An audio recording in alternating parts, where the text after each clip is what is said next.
must have time, and we must realize that the time is always right to do right. That is what many believe is being weighed by California's first in the nation Reparations Task Force. Act as if it's impossible to fail. We have to believe that we can make this change happen. The group is examining counties like Kern, which has a history of being discriminatory towards African Americans even today. I'm Michaela Armstrong, and this is a special report for 17 News.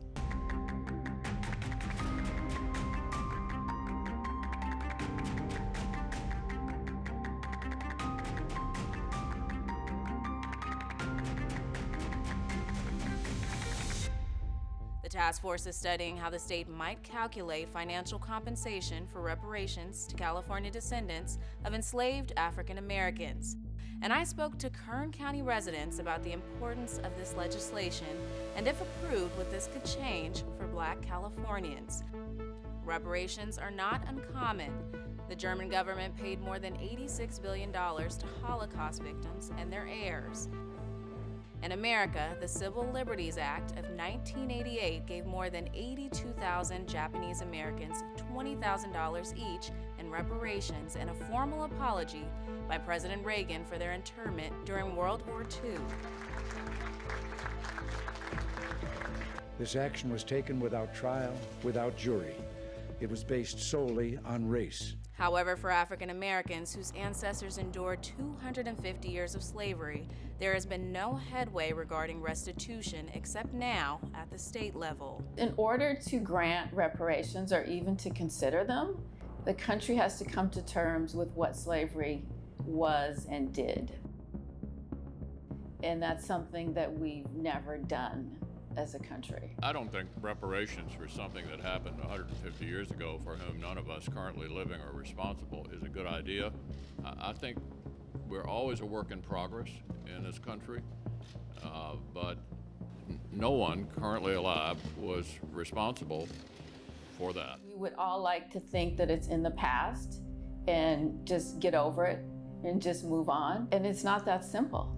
Almost knee-jerk reaction, particularly in white America, that if I allow my consciousness to reckon with racism and with how this country has treated African Americans, that's going to somehow interfere with or disrupt how I see myself as an American who comes from a nation that prides itself on liberty and justice for all. We are literally the only population of people who have never received any form of reparations whatsoever, in any capacity. America was built on the backs of slavery. It's always refreshing to make something right for both parties, the one that has done the wrong. But what they're saying and their thinking is, well, I didn't commit that wrong, others did. But you cannot excuse the ramifications, the results of that wrong, and especially if you find out through data and research that it still has a negative impact on the people, on the African Americans. I think specifically here in California, it's often glossed over because it's not the Jim Crow South. And because it's not the Jim Crow South, people think that, oh, they don't need it there because slavery wasn't as bad here. But slavery was bad here. The American Civil War ends. Slavery is abolished. The Ku Klux Klan grows in numbers, including California. Reparations. Let's talk about it. Returns.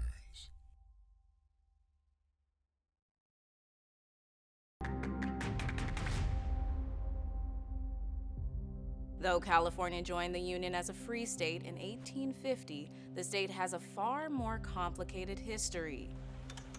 According to the California Historical Society, when the gold rush hit in 1848, white Southerners came to the state with hundreds of enslaved Black people. Many white Southerners made their fortunes on the back of this free labor, amassing over $3,000 in personal property, wealth equivalent to more than $114,000 today.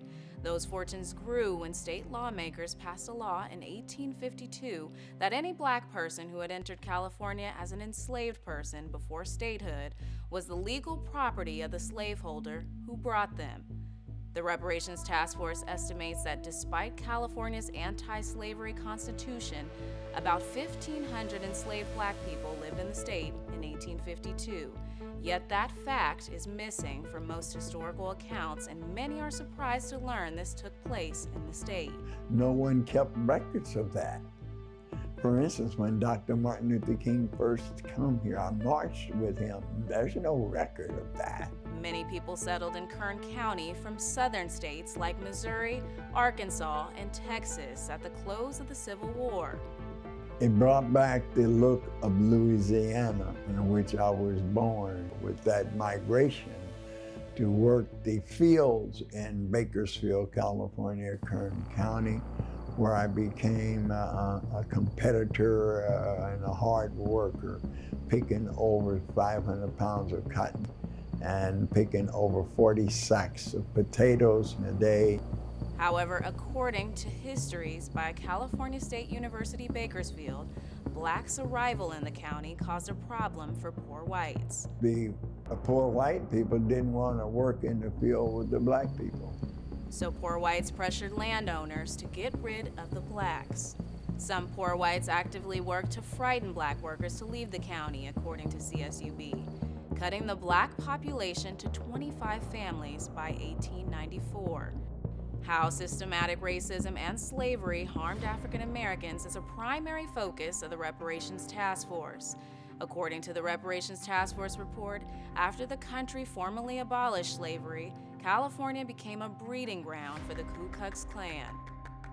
Some records show in the 1920s the KKK hosted more events in California than it did in Louisiana or Mississippi. For example, according to Cal Matters, Kern County Klansmen routinely beat and kidnapped black and Latino residents in the 1920s. That's racism. That's how deep it was. It's still systemically deep, and it's something that takes the soul of individuals and the nation at task. Black America continues to move into Kern County. Racism lives in many neighborhoods throughout our community. Local leaders share their stories of the past and the present. Reparations. Let's talk about it. Returns.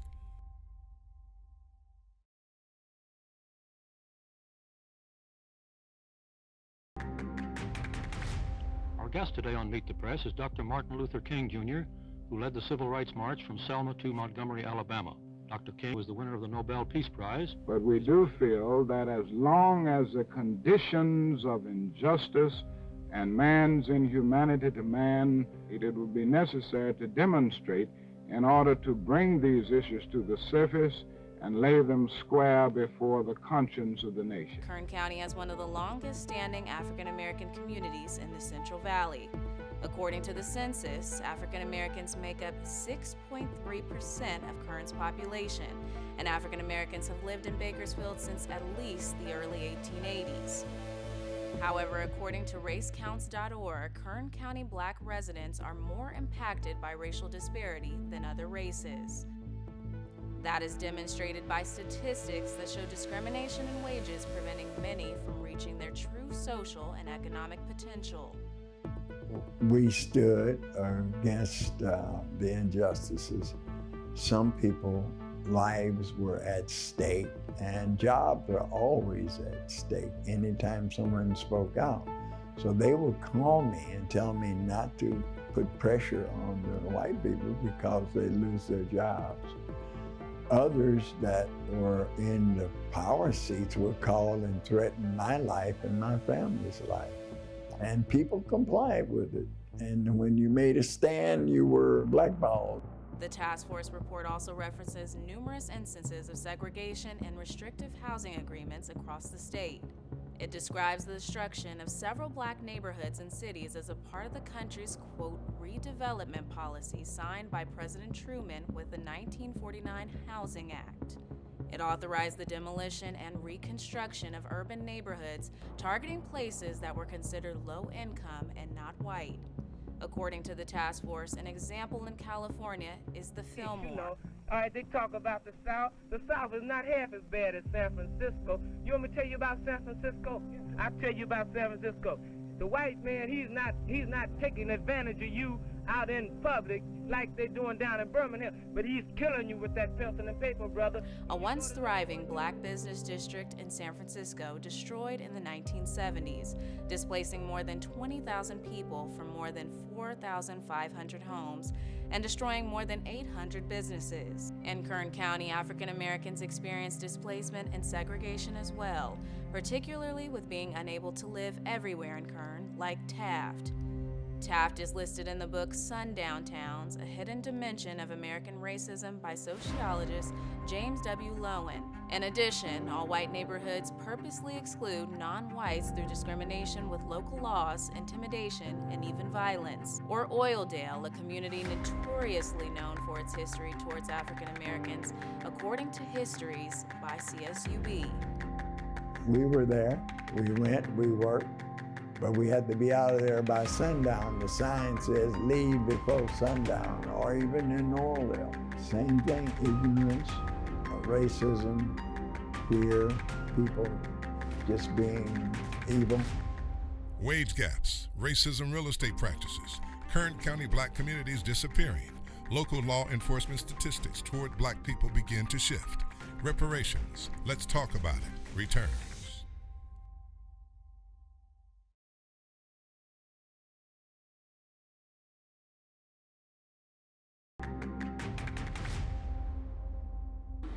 The strangest part about it is everybody here keeps going. Every one of them must know deep down there's very little chance that what they want will be given anytime soon.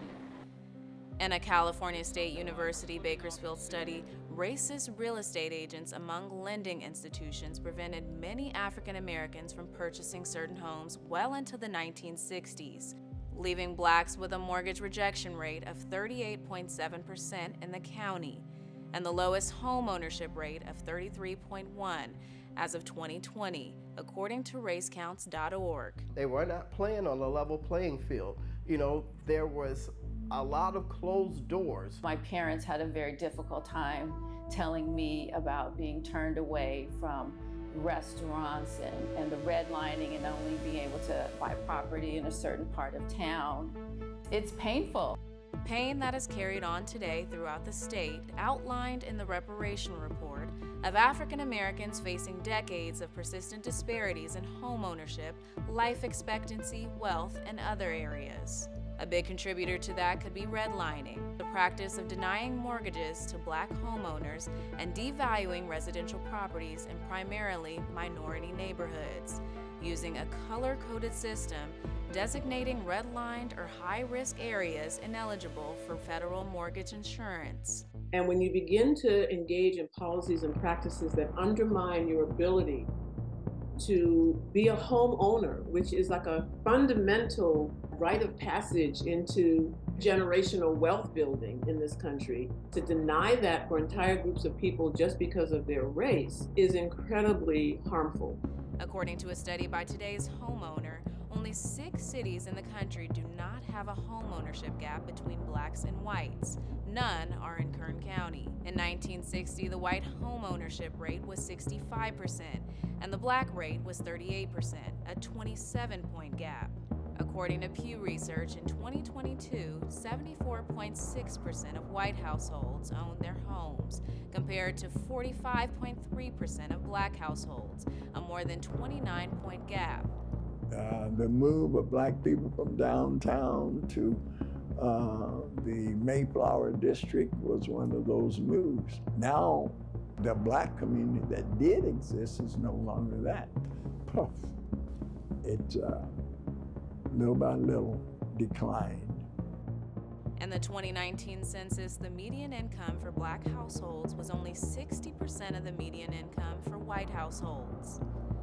According to the Economic Policy Institute, black workers face significant wage gaps, which continues to grow. In 2019, the typical black worker earned 24.4% less per hour than the typical white worker. That is an even larger wage gap than in 1979, when it was 16.4%.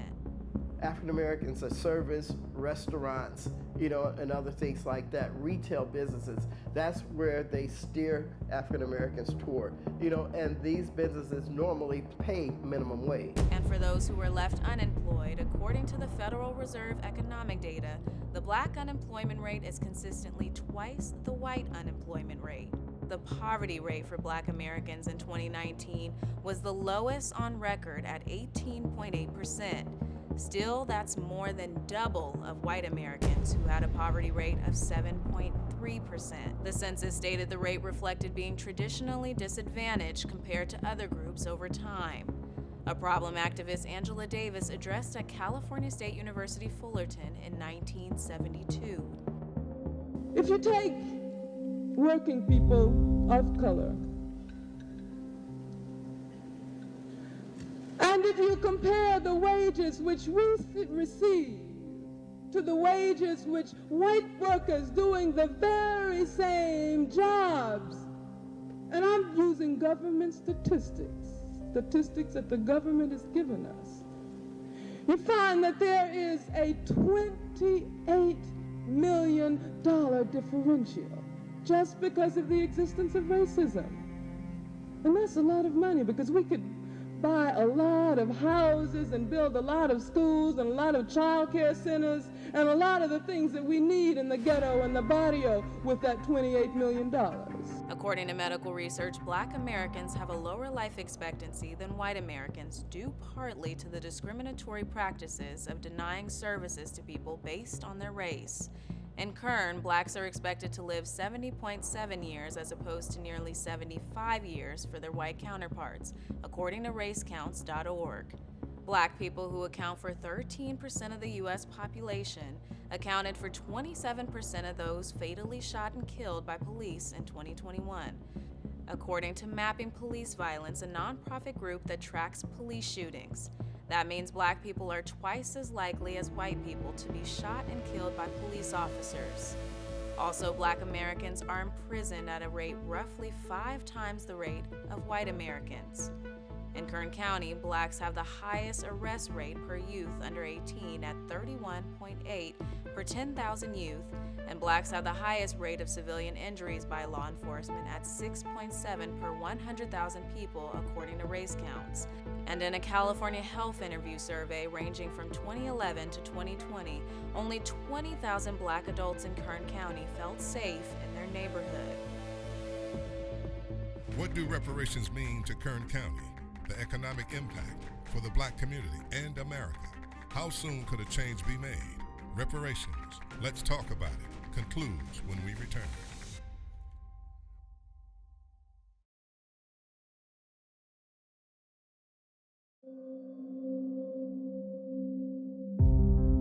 There are so many areas that slavery impacted, including mental health. So traumatic events that happened during slavery are just repeated and reinforced and still with us. Each of these harms are being assessed in the reparations report.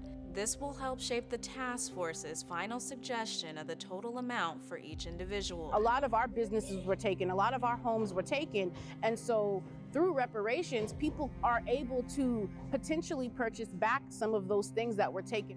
If the state legislature approves, the task force suggests more remedies beyond just cash restitution, like an apology. The truth hurts. But in order to make progress, you got to take the hurt to get to the point of doing something about it. There's a lot of healing that has to go on, and I feel that that conversation and that healing has to happen, maybe as a precursor to even granting reparations, which could bring some atonement for the wrongs of the past. I believe it will be a step in the right direction. I believe a step in the right direction is better than no step in the right direction. And so with so much talk and rhetoric that has happened over so many years, this moving forward with actual policy and actual plan in place and really detailing the nuances that happen within the Black community and how it has affected us and how we can create that change, I believe will help really mitigate some of those issues that were happening. And could be the change many have waited to see in their lifetime. The election of President Obama was a significant event I can't find the right word to explain it. So I know reparations is the other. And I tell people all the time, whether they want to hear it or not, we have to look systemic racism in the eye, and we have to look reparations in the eye. Please don't fear the word. It's like restoration, reconciliation, reimagine. The Reparations Task Force will present its final report for reparations in July. If approved, this report could address specific instances of the past and the present and support future generations of Black Californians. I'm Michaela Armstrong, 17 News.